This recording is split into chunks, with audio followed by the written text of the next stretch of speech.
Eu sou Fernando Pacheco, da consultoria Pacheco. Estamos aqui retomando os nossos bate-papos sobre as melhores práticas de prevenção de perdas nesse nosso mercado de logística. E hoje eu vou começar fazendo uma provocação a vocês aqui, que eu sempre costumo falar, usando aquela expressão de aplicar o remédio certo para a doença certa, ou seja, eu utilizar as ferramentas, os sistemas, procedimentos ou aquilo que é mais adequado para o meu problema, seja ele o roubo, seja o acidente ou qualquer outro tipo de perda, né? Então, muitos de vocês já me ouviram comentando sobre isso, né? O remédio certo para a doença certa. Porém, eu faço uma outra pergunta, um pouco mais no detalhe hoje. Será que a dosagem, a medida desse remédio, a aplicação desse remédio está certa? Muitas vezes não. O que eu estou querendo dizer com isso? O cliente final, seja ele o embarcador, o transportador, eu já vivenciei algumas situações dessas de, poxa, mas eu estou fazendo um cadastro, eu contratei uma gerenciadora de risco, eu tenho um equipamento de rastreamento, mas os meus problemas continuam acontecendo. Eu estou controlando os meus motoristas, mas eles continuam excedendo velocidade, eu continuo tendo acidente, ou eu continuo tendo roubo. E por que muitas vezes isso acontece? Porque a aplicação das ferramentas não é a correta. Eu tenho às vezes um rastreador, mas que não é o adequado. Eu contratei uma gerenciadora de risco, mas que muitas vezes não consegue entrar a fundo, não consegue implantar as ferramentas, os procedimentos necessários de prevenção de perdas, porque ele bate de frente com o departamento de logística do cliente, ou o comercial, ou o financeiro, que não quer implantar determinadas ações. Muito se fala hoje em dia de isca.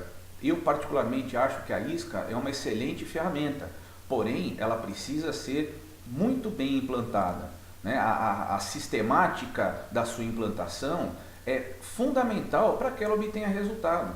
Eu colocar uma isca dentro da cabine, eu colocar uma isca solta dentro da mercadoria, numa caixa completamente diferente das demais, vai ser rapidamente percebida pelos bandidos, o que vai tornar a isca ineficaz.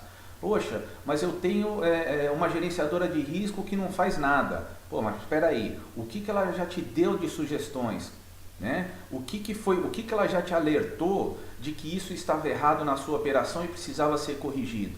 Nós sabemos hoje em dia que a questão do custo é fundamental, a questão da logística do cliente é fundamental, mas o ideal é que todos os envolvidos, todos os players do processo cheguem a um consenso.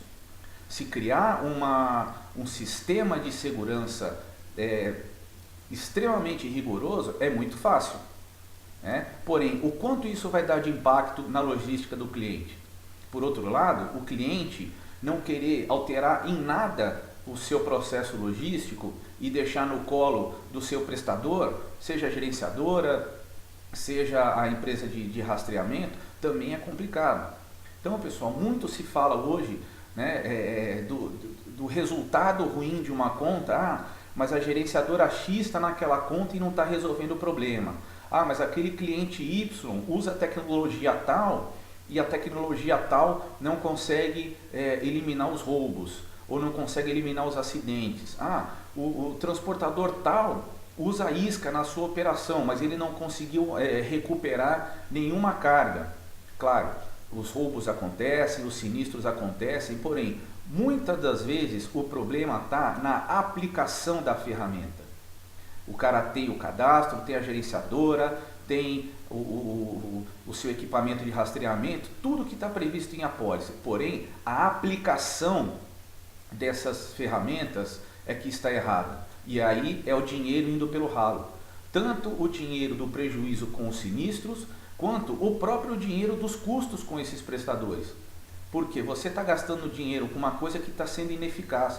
E por que ineficaz? Não pela ferramenta em si, mas pela aplicação dela. E isso, pessoal, a gente só consegue detectar com o acompanhamento da operação. Muitas vezes quem se envolve no cliente é o financeiro, é o cara do jurídico, que não conhece a fundo o gerenciamento de risco. Nós precisamos ter pessoas que conheçam do gerenciamento de risco, que consigam sentar com os prestadores de igual para igual para debater não só o custo, mas principalmente a parte operacional, a aplicação das ferramentas adequadas, certo? Mas no próximo vídeo a gente continua esse papo para o vídeo não ficar muito longo e cansativo para vocês, mas nós vamos ainda conversar um pouco mais sobre isso. Divulguem o nosso vídeo, curtam aí as nossas redes sociais, compartilhem, deem suas sugestões, palpites e críticas. Ok, pessoal? Obrigado, um abraço.